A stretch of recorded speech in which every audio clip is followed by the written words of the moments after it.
The morning mist hung heavy over Windsor Castle as Catherine, Princess of Wales, stood at her bedroom window watching the grounds slowly come to life. Her hands trembled slightly as she held her cup of tea, the weight of the coming days pressing down on her shoulders like a heavy cloak. The news had broken just 3 days ago, and already the world felt different. William had barely slept since receiving the call. She could hear him moving about in the adjoining room, his footsteps deliberate yet weary. The children had been told, their innocent questions breaking both parents' hearts. How do you explain to a child that someone they love will never come home again? How do you prepare an entire nation for goodbye? The phone had rung at precisely 6:47 in the morning. Catherine remembered the exact time because she had been staring at the clock, unable to sleep after another restless night. William's face had gone pale as he listened to the voice on the other end. She had known immediately that their lives were about to change forever. "We need to return to London," William had said quietly, his voice barely above a whisper. Immediately. The drive to Buckingham Palace had been silent except for the soft sounds of their children in the back seat. George had asked why everyone looked so serious. Charlotte had noticed the flags already being lowered to half-mast. Louis had simply held on to his favorite toy, sensing the gravity of the moment without understanding it. As their car pulled through the palace gates, Catherine noticed the crowds already beginning to gather. People stood in small groups, some holding flowers, others simply standing in respectful silence. The weight of a nation's grief was already beginning to settle over the capital like a shroud. Inside the palace, the atmosphere was thick with sorrow and barely contained emotion. Staff moved with quiet efficiency, their usual cheerful greetings replaced by solemn nods. The red boxes that usually contained state papers now held different documents: funeral arrangements, security protocols, and messages of condolence from world leaders. William had immediately been swept into meetings with government officials and palace staff. Catherine found herself in charge of the children, trying to maintain some semblance of normalcy while the world around them shifted dramatically. She organized quiet activities, read stories, and fielded their endless questions with patience she didn't know she possessed. The first official statement had to be carefully crafted. Every word would be scrutinized, analyzed, and remembered for generations. Catherine sat beside William as he worked through multiple drafts, each one somehow inadequate for the magnitude of what they were facing. How do you summarize a lifetime of service in a few paragraphs? How do you speak for millions of people who were struggling to find their own words? Messages of support began pouring in from around the globe. World leaders, celebrities, and ordinary citizens all reaching out to offer their condolences. The palace staff worked tirelessly to acknowledge each one, understanding that in moments like these, every gesture mattered. Catherine found herself thinking about the last conversation she had shared with the person they were now mourning. It had been such an ordinary moment, a discussion about the children's school schedules and weekend plans. There had been laughter, gentle teasing, and the comfortable familiarity that comes from years of shared experiences. Now that ordinary moment felt precious beyond measure. The media attention was intense but respectful. Cameras captured every movement, every expression, every gesture. Catherine and William knew that their response to this tragedy would be watched and remembered. They had a responsibility, not just to their family, but to the entire Commonwealth and beyond. As evening fell, Catherine helped put the children to bed in their temporary quarters at the palace. They asked fewer questions now, perhaps sensing that their parents were struggling with their own emotions. She tucked each one in carefully, promising them that everything would be okay, even as she wondered how they would all get through the coming days. William found her later in the sitting room, staring out at the London skyline. The city looked different somehow. The lights seemed dimmer, the usual bustle replaced by a respectful quiet. He sat beside her without speaking, and they remained that way for a long time, drawing strength from each other's presence. "The funeral arrangements are almost complete," William finally said. "Westminster Abbey has been confirmed. The guest list is extensive." Catherine nodded, understanding the massive undertaking that lay ahead. A state funeral required months of planning under normal circumstances. They had days to organize something that would honor a remarkable life while providing comfort to millions of mourners. The phone calls from family members around the world had been difficult. Each conversation brought fresh waves of grief, but also stories and memories that would help shape the coming tribute. Everyone wanted to contribute something meaningful, to be part of the farewell that would mark the end of an era. Security briefings revealed the massive operation required to keep everyone safe while allowing the public to participate in this historic moment. Streets would be closed, buildings secured, and thousands of personnel deployed. Yet somehow, it all needed to feel personal and intimate. A family saying goodbye with the world watching respectfully.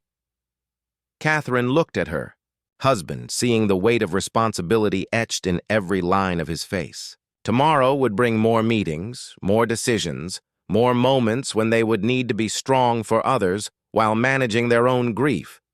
But tonight, they were simply two people who had lost someone irreplaceable. As they finally prepared for bed, Catherine caught a glimpse of herself in the mirror. She looked older somehow, as if the events of the past few days had aged her years. But there was something else there, too. A quiet determination, a strength she hadn't known she possessed. The coming days would test them all in ways they had never imagined.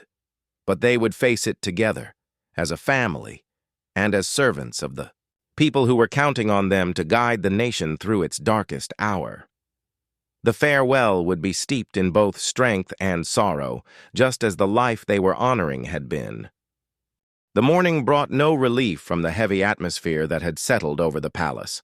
Catherine woke before dawn, her mind immediately racing through the endless list of preparations that lay ahead. The children were still sleeping peacefully, in the adjoining rooms, blissfully unaware of the monumental events unfolding around them. William was already dressed and reviewing documents when she found him in the study. Maps of London were spread across the antique desk, marked with red lines indicating the funeral procession route. Security personnel had worked through the night finalizing details that would ensure both dignity and safety for what was expected to be the largest gathering of world leaders in recent history. "The Archbishop called this morning," William said without looking up from his papers. "He wants to discuss the service order personally, and the Prime Minister needs to review the guest seating arrangements." Catherine poured herself coffee from the silver service that had been quietly delivered earlier. The familiar ritual provided a small anchor of normalcy in the chaos surrounding them. She had learned over the years that sometimes the smallest routines could provide the greatest comfort during times of crisis. The children appeared at breakfast looking confused by the unusual atmosphere in the palace. George, now old enough to understand more of what was happening, asked careful questions about the funeral arrangements. Charlotte wanted to know if she could wear her favorite dress to honor the person they had lost. Louis simply clung closer to his parents, sensing their distress without fully comprehending its source. "We need to explain to them what their roles will be," Catherine said quietly to William as they watched their children eat. "They need to feel included but not overwhelmed." The morning's first official meeting brought together representatives from Westminster Abbey, the funeral directors, and senior palace staff. Every detail had to be perfect, from the timing of the bells to the placement of the floral arrangements. This was not just a funeral. It was a moment that would be remembered for generations. Catherine found herself appointed to oversee the more personal aspects of the ceremony. Family members had sent photographs and mementos that needed to be incorporated meaningfully into the service. Each item told a story, represented a memory, carried the weight of decades of shared experiences. The guest list had grown to over 2,000 people. World leaders, heads of state, religious figures, and representatives from every commonwealth, nation would attend.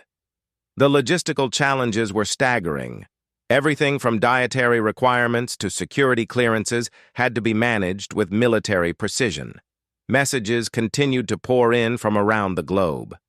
Catherine read through hundreds of them, each one offering comfort and sharing memories of the person they were preparing to honor. A teacher from Scotland wrote about a surprise visit to her classroom 30 years ago. A veteran from Australia described a conversation that had changed his life. These personal stories began to paint a picture of a life lived in service to others. The media attention had intensified overnight. Reporters from every major news organization in the world had descended on London. Camera crews lined the streets outside the palace, and news helicopters circled overhead.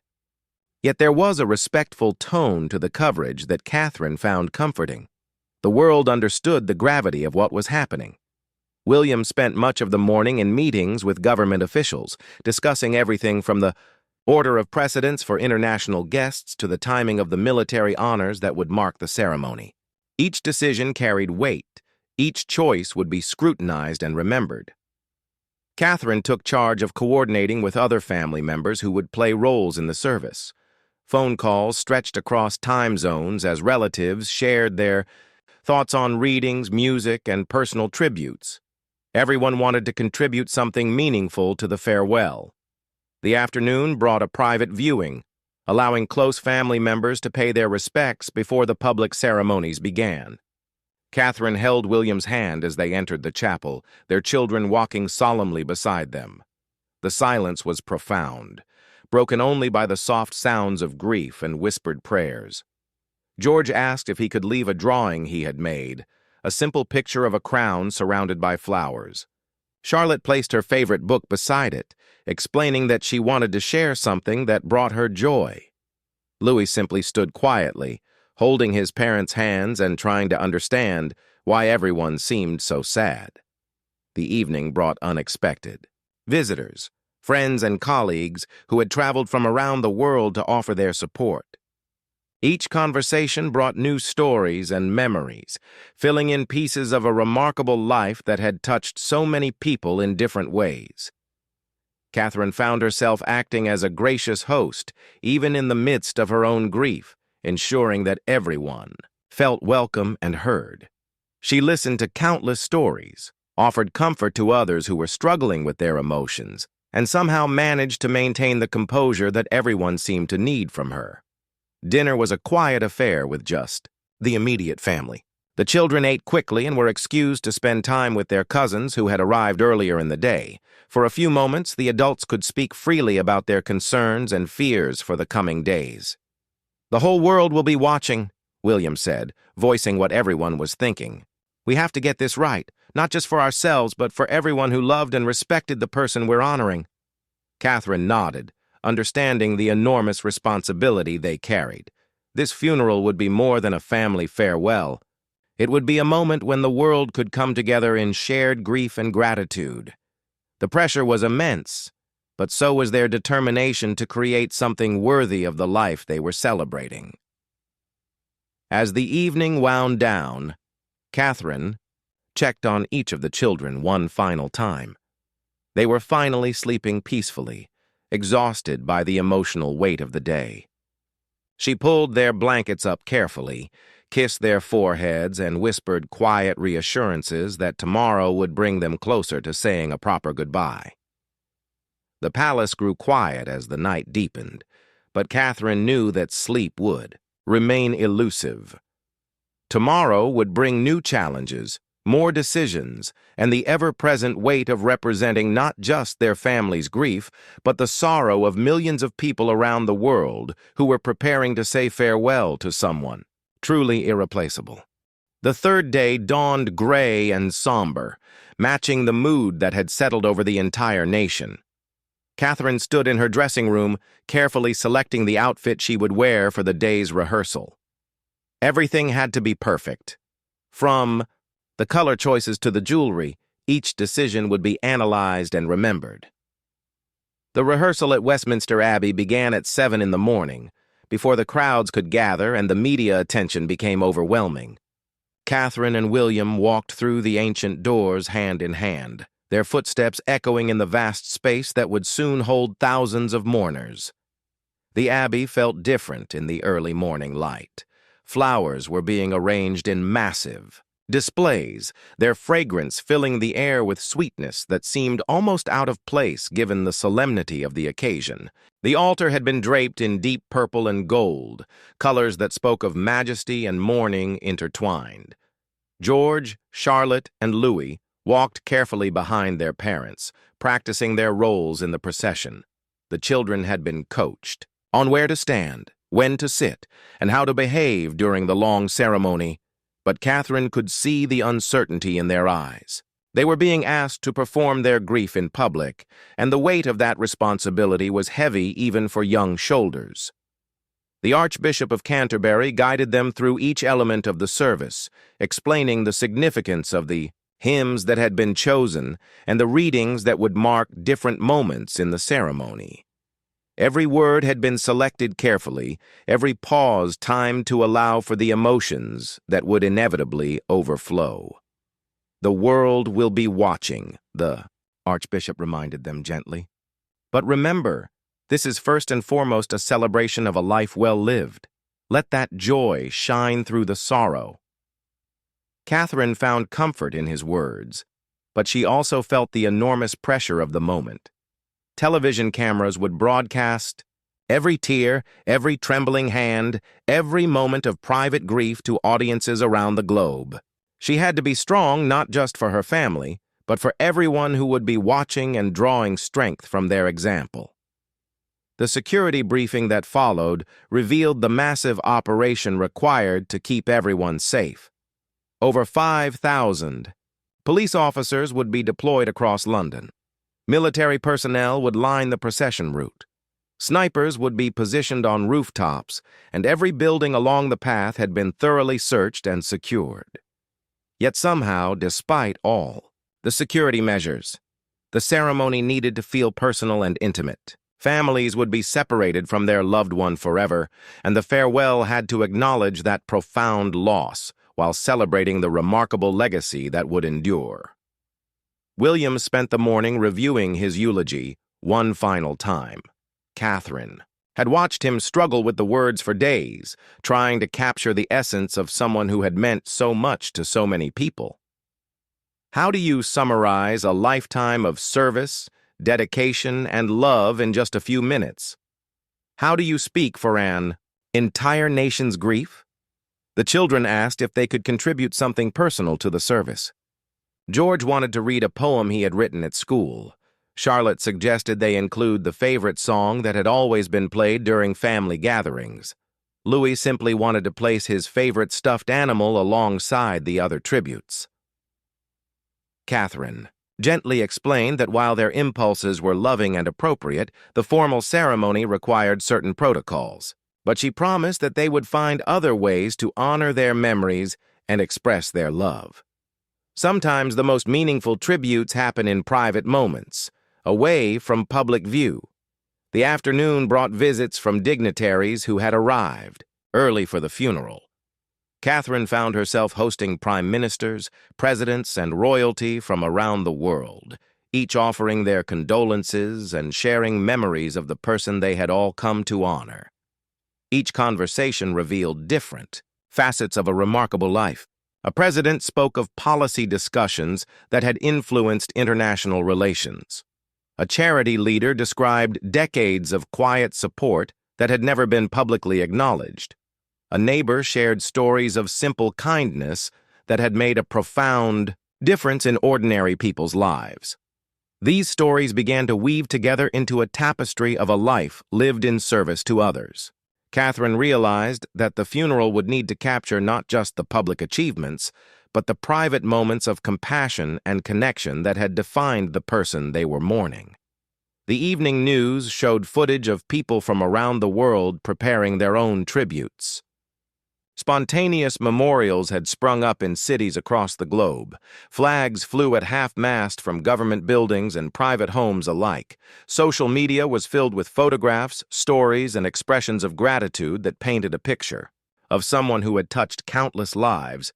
Catherine watched the coverage with a mixture of comfort and sadness. It was beautiful to see how much love and respect existed for the person they had lost, but it also emphasized the magnitude of the loss that everyone was feeling. Dinner was interrupted by a steady stream of phone calls from family members around the world who couldn't attend the funeral but wanted to contribute to the service somehow. Catherine listened patiently to each request, understanding that everyone needed to feel included in this final farewell. A cousin in Canada wanted to send a recording of a favorite song. A friend from school hoped to have a letter read aloud. During the ceremony, a former colleague requested that a particular charity receive donations in lieu of flowers. Each request came from love, but managing them all while maintaining the dignity and flow of the formal service was becoming increasingly complex. As the children were tucked into bed, they asked more questions about what would happen the next day. Catherine tried to explain that many people would be there, that there would be music and prayers, and that everyone would be saying goodbye together. But she could see that they were still confused about why such a sad occasion required so much ceremony and attention. "Why can't we just say goodbye quietly?" Charlotte asked, her young voice breaking with emotion. Catherine struggled to find an answer that would make sense to a child. How do you explain that some people belong not just to their families but to history? That their lives have such impact that their deaths become moments when the world pauses to reflect and remember? William found her later in the sitting room, both of them too emotionally drained to sleep despite their exhaustion. Tomorrow would bring the ceremony that had consumed their thoughts and energy for days. After that, they would begin the long process of learning to live with their loss while helping their children understand what it means to carry on someone's legacy. The palace grew quiet around them, but Catherine knew that across London and around the world, millions of people were preparing for tomorrow's farewell. The ceremony would last just a few hours, but its impact would resonate for generations to come. The morning of the funeral arrived with an unusual stillness that seemed to blanket all of London. Catherine woke before her alarm, her body tense with the weight of the day ahead. Through her window, she could see crowds already gathering along the procession route, people who had traveled from across the world to be part of this historic farewell. The palace was a hub of quiet activity. Staff moved with practiced efficiency, their usual cheerfulness replaced by the solemnity appropriate for such a momentous day. Catherine's lady-in-waiting had laid out her carefully chosen outfit, a black coat dress with meaningful jewelry that would honor the person they were mourning while respecting the formal protocols of a state funeral. William was already dressed and reviewing last-minute security updates when she found him. His face showed the strain of the past few days, but there was also a quiet determination that she found reassuring. They had prepared for this moment as thoroughly as possible, and now they simply had to trust that their planning would honor the memory of someone so deeply loved. The children appeared at breakfast unusually subdued. Even Louis seemed to understand that this was a day unlike any other. Catherine helped them dress in their formal clothes, taking extra care with Charlotte's hair and ensuring that George's tie was straight. They would be walking behind their parents during the procession, and every detail of their appearance would be captured by cameras and remembered forever. "Remember," Catherine told them gently, "today is about celebrating someone who loved us very much. It's okay to be sad, but it's also okay to remember the happy times we shared." The drive to Westminster Abbey took them through streets lined with thousands of people. Many held flowers or small flags. Others simply stood in respectful silence. Children sat on their parents' shoulders. Elderly people leaned on walking sticks, and families stood together sharing this moment of collective grief. Catherine was struck by the diversity of the crowd. People of all ages, backgrounds, and nationalities had come together to pay their respects. Signs in dozens of languages expressed condolences and gratitude. The outpouring of love was overwhelming and deeply comforting. Inside Westminster Abbey, the scene was breathtaking. 2,000 guests filled every seat, representing nations and organizations from around the globe. The Queen of Denmark sat near the Emperor of Japan. The President of the United States was positioned alongside the Prime Minister of New Zealand. Rarely had so many world leaders gathered in one place for such a solemn purpose. Catherine and William took their places in the front row, their children beside them.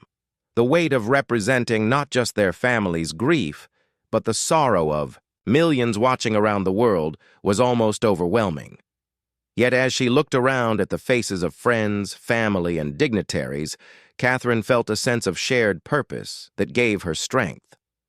The service began with the haunting sound of the Abbey bells, their ancient bronze voices carrying across London and beyond. The Archbishop of Canterbury's opening words spoke of a life lived in service to others, of duty fulfilled with grace and dignity, of love given freely to all who needed it.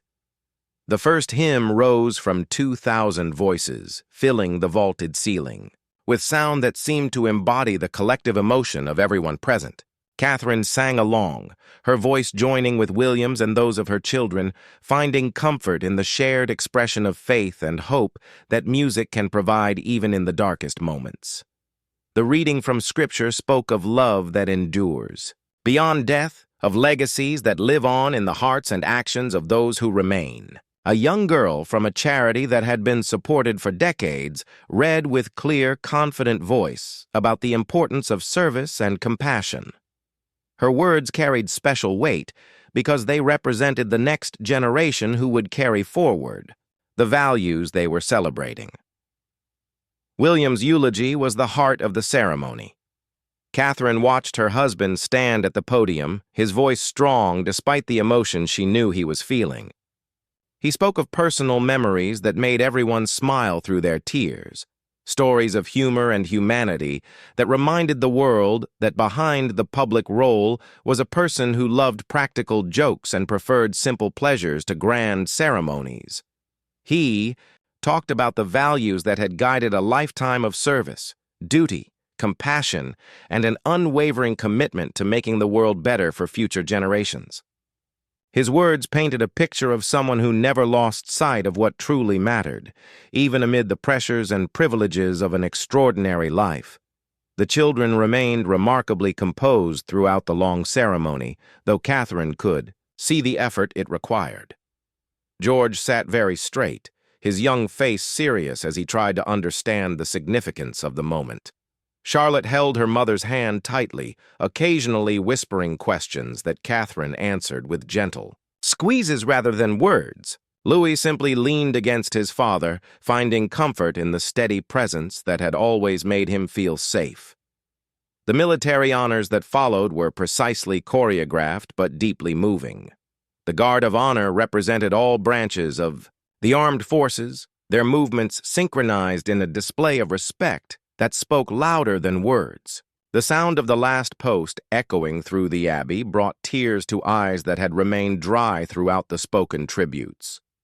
As the ceremony drew to its conclusion, Catherine felt a profound sense of completion mixed with the sharp pain of finality.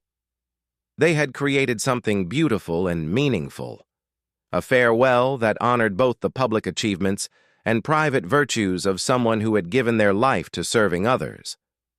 The procession from the abbey to the final resting place moved through streets lined with silent crowds. Catherine and William walked behind the casket, their children beside them, followed by family members and dignitaries from around the world. The only sounds were footsteps on ancient stones and the distant tolling of church bells across London. Flowers were thrown gently onto the path, roses, lilies, and simple daisies picked from home gardens. Each bloom represented someone's desire to participate in this final tribute, to add their small contribution to a farewell that had brought the world together in shared sorrow and gratitude. The private burial service was mercifully brief after the long public ceremony. Only close family members were present for this final goodbye, allowing for the personal grief that had been held in check during the formal proceedings. Catherine finally allowed her own tears to flow as she said her private farewell to someone who had been not just a public figure, but a beloved family member who would be missed every day. As they returned to the palace, Catherine felt emotionally drained but also strangely peaceful. They had accomplished what they set out to do. They had created a farewell that honored a remarkable life while providing comfort and closure to millions of people around the world. The ceremony would be remembered as a moment when humanity came together in shared respect and love. The days following the funeral felt strangely hollow, as if the world had been holding its breath for so long that no one quite knew how to exhale. Catherine woke in her own bed at Adelaide Cottage for the first time in over a week, surrounded by the familiar comfort of home. Yet everything felt different somehow. The children had returned to school the day after the funeral, their teachers and classmates treating them with unusual gentleness. George came home with drawings that his classmates had made, pictures of flowers and hearts with messages like, "We're sorry for your sadness." Charlotte reported that her teacher had read a special story about remembering people we love. Even Louis seemed to understand that something fundamental had changed in their family's world. The palace continued to receive thousands of letters and cards from around the globe. Catherine had asked to see many of them, finding comfort in the stories that ordinary people shared about how their lives had been touched by someone they had never met personally. A teacher in Kenya described how a scholarship program had changed her students' lives. A war veteran in Canada wrote about a hospital visit that had given him hope during his darkest days. These personal accounts helped Catherine understand the true scope of the loss that everyone was feeling. It wasn't just their family that was grieving. Millions of people around the world felt as if they had lost someone important to them. The funeral had been not just a farewell, but a collective acknowledgement of gratitude for a life that had made a difference in countless other lives. William had thrown himself into his official duties with renewed determination, as if activity could somehow fill the void that loss had created. He met with charity leaders, reviewed policy papers, and attended ceremonies that had been postponed during the mourning period. Catherine recognized the signs of someone processing grief through work, understanding that everyone finds their own way to cope with profound loss. The media coverage had been respectful but extensive, with newspapers and television programs around the world analyzing every aspect of the funeral ceremony.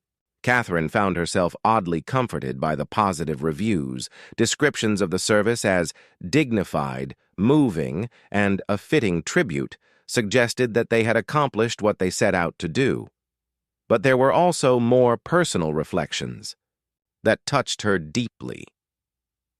A columnist in Australia wrote about how the ceremony had helped her process her own family's recent loss. A blogger in India described watching the funeral with her elderly grandmother, who had cried tears of both sadness and gratitude. These stories reminded Catherine that their public grief had somehow provided comfort to others who were struggling with their own pain. The transition back to normal life proved more difficult than anyone had anticipated. Routine activities felt strange after the intensity of the previous weeks. Family dinners seemed quiet without the person who had always brought laughter and stories to their gatherings. Holiday planning felt premature and somehow inappropriate, even though life had to continue. Catherine found herself treasuring small reminders of the person they had lost, a favorite teacup still sitting in its usual place, books with pages marked by someone who would never finish reading them, plants that needed watering in a garden that would bloom again in spring. These everyday objects carried emotional weight that threatened to overwhelm her at unexpected moments. The children's questions continued to evolve as they processed their grief in the way that only children can. George wanted to know if their loved one could see them from heaven during the football matches they used to watch together. Charlotte asked if they could still send birthday cards to someone who wasn't there to receive them. Louis simply asked when their special person was coming back, not fully understanding the permanence of death. Catherine and William found themselves having conversations about how to keep memories alive for their children while helping them move forward with their own lives. They decided to create a special photo album filled with favorite pictures and stories, something the children could look through whenever they wanted to remember happy times. The support from extended family members around the world had been overwhelming and deeply appreciated. Phone calls came daily from relatives sharing their own memories and checking on how everyone was coping. These conversations often lasted for hours, filled with laughter mixed with tears as stories were shared and memories were preserved. Catherine began to understand that grief wasn't something to be overcome quickly, but rather something to be lived with and integrated into daily life. Some days were easier than others. Some moments brought unexpected tears, while others were filled with gratitude for the time they had been given with someone so special. The official mourning period would end soon, but Catherine realized that their personal process of healing would take much longer. There would be birthdays to navigate without someone important there to celebrate, holidays that would feel incomplete, and milestone moments that would be touched by both joy and sadness. Yet there was also a growing sense of responsibility to honor the legacy they had inherited. The values that had been modeled for them, service, compassion, and dedication to making the world better, now belonged to them to carry forward. The funeral had been an ending, but it was also a beginning of their role as guardians of memory and meaning. William had begun speaking privately about establishing a new foundation that would continue the charitable work that had been so important to the person they had lost. Catherine found herself drawn to causes related to children and families, areas where she felt she could make a meaningful contribution while honoring the example that had been set for her. The palace staff had gradually returned to their normal routines, though Catherine noticed that conversations often included references to what she would have wanted or how he used to handle this situation. The institutional memory of decades of experience would influence decisions for years to come. As autumn deepened into winter, Catherine realized that they had all been forever changed by their experience of loss and the responsibility of saying goodbye on behalf of an entire nation. They had discovered reserves of strength they hadn't known they possessed, and they had learned that even in the deepest grief, love and service could provide both comfort and purpose. The funeral would be remembered as a moment when the world came together in shared respect and gratitude, but for Catherine's family it marked the beginning of learning to live with absence while carrying forward the best of what they had been given. 6 months had passed since the funeral that changed everything, and spring was finally arriving in England with its promise of renewal and hope. Catherine stood in the garden at Adelaide Cottage, watching her children play in the afternoon sunshine, and realized that while the sharp edge of grief had softened, the love and memories remained as strong as ever. The memorial foundation that William had established was already making a difference in communities around the world. Projects that had been dreamed about for years were finally receiving funding, and Catherine found deep satisfaction in seeing how their loss was being transformed into something positive for others. Every scholarship awarded, every clinic opened, and every program launched felt like a living tribute to values that would never be forgotten. George had become the family historian, carefully organizing photographs and collecting stories from relatives who visited. His school project about family heritage had grown into something much more meaningful, a comprehensive record of memories that would preserve important stories for future generations. Catherine was amazed by his dedication and the maturity he showed in understanding the importance of keeping memories alive. Charlotte had started a small garden in memory of their loved one, planting flowers that had been favorites and tending them with the careful attention that only children can give to something they consider sacred. She talked to the plants as she watered them, sharing news about school and friends, as if having a conversation with someone who was listening from somewhere beyond sight. Louis, now a year older, had finally stopped asking when their special person was coming back, but he had developed a habit of setting aside small treasures, interesting stones, pretty leaves, drawings from school, in a special box that he called his memory collection.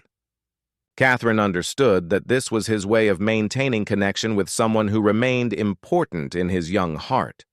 The palace had adapted to new rhythms and routines, though photographs and personal items throughout the building served as constant reminders of the person who had shaped so many traditions and policies. Staff members still occasionally started to make phone calls or send messages out of habit, then paused as they remembered that the familiar voice would never answer again. Catherine had found her own ways of processing the ongoing grief that came in waves at unexpected moments. She had started writing letters that would never be sent, sharing news about the children's achievements, family celebrations, and the daily details that used to be shared in person. These letters helped her feel connected to someone who remained present in her thoughts, even though they were absent from her daily life. The first major holiday without their loved one had been particularly difficult. Christmas preparations felt incomplete, and family traditions seemed hollow without the enthusiasm and joy that one person had always brought to celebrations. But they had managed to find new ways of honoring old customs while creating space for their changed circumstances. William had grown into his expanded responsibilities with a grace that impressed everyone around him. The uncertainty and grief that had marked the immediate aftermath of their loss had been replaced by a quiet confidence and determination to honor the trust that had been placed in him. Catherine watched him during public engagements and official functions, seeing how he had internalized lessons about service and dedication that would guide him for the rest of his life. The children's friends had been remarkably supportive throughout the process, showing a kindness and understanding that reminded Catherine that young people often have an intuitive grasp of what really matters in life. Playdates continued as normal, but with an extra gentleness that acknowledged the family's loss without making it the focus of every interaction. The international response to the Memorial Foundation had exceeded all expectations. Governments, corporations, and individuals from around the world had contributed not just financially, but with expertise, volunteer hours, and creative ideas for expanding the impact of charitable programs. Catherine realized that their loved one's influence was continuing to grow even after death, touching lives in ways that might never have been possible during a single lifetime. Media attention had gradually shifted from the immediate aftermath of loss to longer-term stories about legacy and impact. Documentary programs explored the charitable work that had been accomplished over decades, and biographies began to appear that painted a complete picture of a life dedicated to service. Catherine found comfort in seeing how the person they mourned was being remembered not just for titles and ceremonies, but for genuine compassion and meaningful contributions to society. The second anniversary of the funeral was approaching, and Catherine had been asked to speak at a commemoration ceremony. She had been working on her remarks for weeks, trying to find words that would capture both the ongoing sense of loss and the growing appreciation for everything they had been given during the years they shared together. Grief, she planned to say, doesn't follow a schedule or respect our desire for closure, but neither does love. The person we lost continues to influence our decisions, guide our priorities, and inspire our hopes for the future. In that sense, death has not ended the relationship. It has simply changed its form. The children had each chosen their own ways of participating in the memorial ceremony. George would read a poem he had written about remembering people through the kindness we show to others. Charlotte planned to present flowers from her memorial garden to be placed at the site where their loved one rested.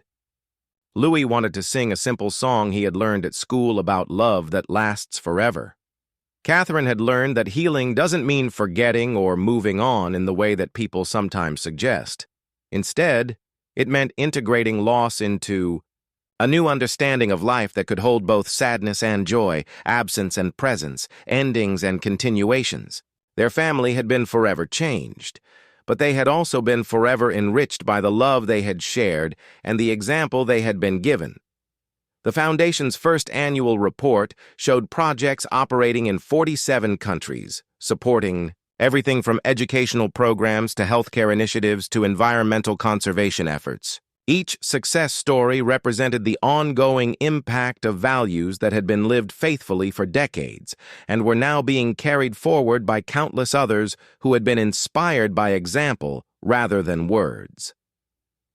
William often spoke about the responsibility.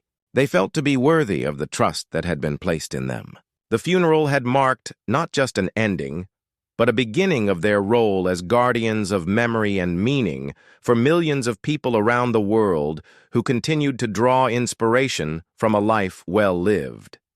As evening fell and the children were called in for bath time, Catherine remained in the garden for a few more minutes, watching the sunset paint the sky in shades of gold and purple.